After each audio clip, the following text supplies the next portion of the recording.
Welcome to this episode of Racing Dean, where we see who's faster, me in a 4-stroke GXUK kart, or me in a 2-stroke Club 100 kart. This is me in the Club 100 kart, and you can see that both video clips are recorded at Whilton Mill on sunny days, so we've got a fair comparison between videos. Here's me and Alex Van Geen. We are preparing our karts for the days. If you are not familiar with the GXUK kart, it's a bit of a hodgepodge between different karts. It's a Tony Kart chassis with a single Pro Kart engine bolted on the back. You can see that we've got the hollow axle and all the other modifications that you can get with a Tony Kart chassis, which means that despite the low power, they can still be quite nifty little go-karts.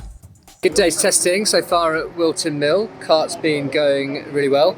Main changes have been the sprockets. Tried a 77, a 79, now I've landed on the 78. Brought the rears in a little bit, and we're going well. We're just a little bit behind Alex and Paul, they've got the run on me so far, but I might catch them up. We'll see. It's been fun. It's been fun. It's been fun.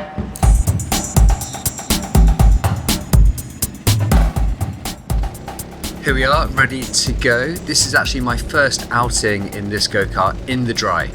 I did give it a shakedown about a month ago with Brad Philpott at a very, very wet lodge, so didn't really get a chance to put it through its paces. But today this is the 6th session, so we've done 6 15-minute sessions. I was practicing with Alex Van Geen and Paul Handley, but on this particular run Paul has given his kart to Matt Roberts there in front, who finished 3rd in the GXUK 2024 Championship.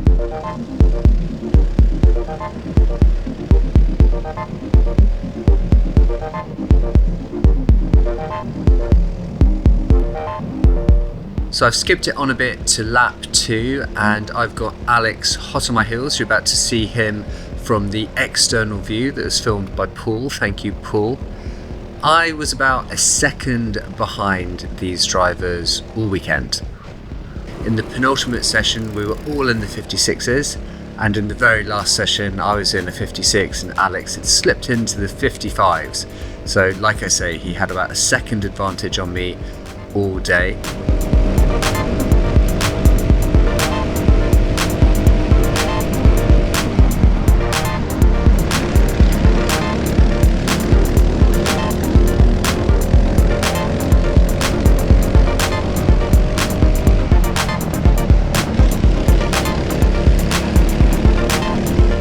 I let him overtake me there, no fighting, because really what I wanted to do was learn his lines and see where he had the pace advantage on me. And it was kind of in this middle bit of the track. He was definitely a bit better through that corner and through the boot as well. So I'm now joined by myself on the left in the Club 100 kart.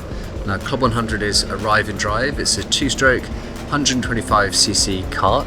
I've synced the clips to the start-finish line, and they do sound a bit more impressive, the Club 100 karts. They sound faster, they rev higher, probably twice as high, and probably go a bit faster in a straight line. But as you can see, as we come through Christmas, there's really not much in it. And this is because the GXUK karts are lighter and quicker in the corners. A third away through the lap and we are still level pegging. My Club 100 lap probably wasn't the best lap. You can see there was slightly impeded by the driver in front, but it's still a good representation of what I could do in that car. Coming through the boot, we actually now see that the GXUK car is slightly in front.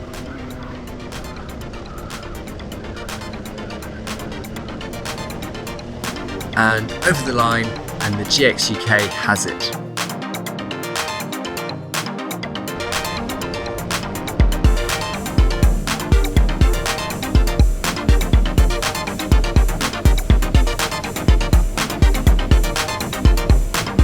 So it's worth saying that this comparison is not exactly a like for like.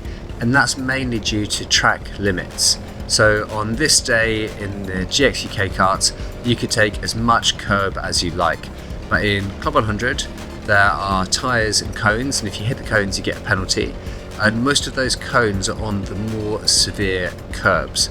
And the reason why they do this is so that it's to protect the karts basically, so they don't want the karts going over the big curbs.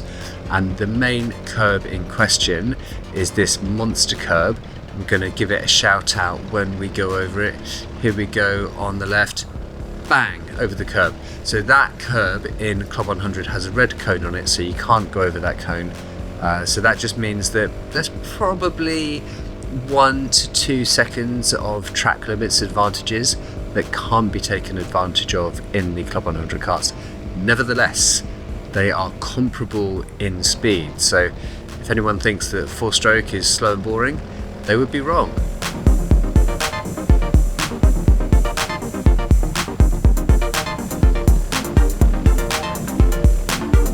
In terms of top speeds, I was having a look at my Alfano, which is something that you can't use in Club 100 either, and my top speed was 79 kilometers per hour, which is about 50 miles an hour. Now, I've seen on some people's GoPro data on Club 100 that they get up to about 55 miles an hour. So the Club 100s do have that 10% more top end, but just not as quick through the corners, and that's going to be the weight because they've just got more front and rear and side bumpers, probably a heavier axle and stuff like that.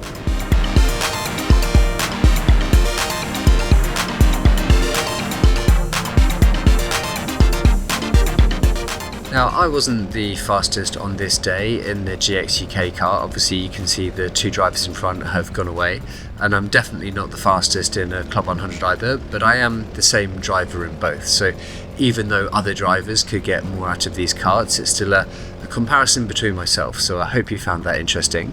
If you did want to see who was the fastest on this day, check out Alex van Geen on kartdirectory.racing, where you can see track guides from the likes of him, myself, Brad Philpott and others all around the UK, so that you can learn the fastest lines. That's all from me, and I will catch you at the next one.